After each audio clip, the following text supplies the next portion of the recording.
Hi everyone.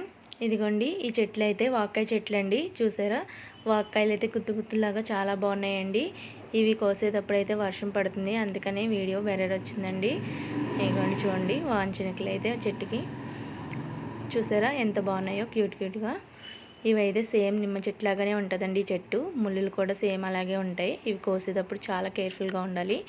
ఇవి కోసేటప్పుడు అయితే ముళ్ళు గుచ్చుకుంటాయండి, చూసుకుని కొయ్యాలి. చూడండి ఎన్ని వాక్కాయలు ఉన్నాయో, భలే ఉన్నాయి కదండి. ఇవైతే కోసి మా సినిమావి అయితే నాకైతే పంపించారు కాళీపట్నం నుంచి ఇవాళ మార్నింగ్. ఇవిగోండి కాయలు అయితే, వీటికైతే పాలు కూడా అంటుకున్నాయండి. చూసారా ఎంత బాగున్నాయో కాయలు అయితే. ఇదిగోండి అన్నీ ఒకే సైజులో ఉన్నాయి ఇంచుమించులో, కానీ చిన్నవేనండి కాయలు. ఇవైతే పప్పు అలా వేసుకుని వండుకోవచ్చు. ఇదిగోండి ఎంత బాగున్నాయో కదండి. ఇవి ఖచ్చితంగా పచ్చడి పెడతానండి. వాక్కాయ ఆవకాయ అయితే చాలా బాగుంటుంది.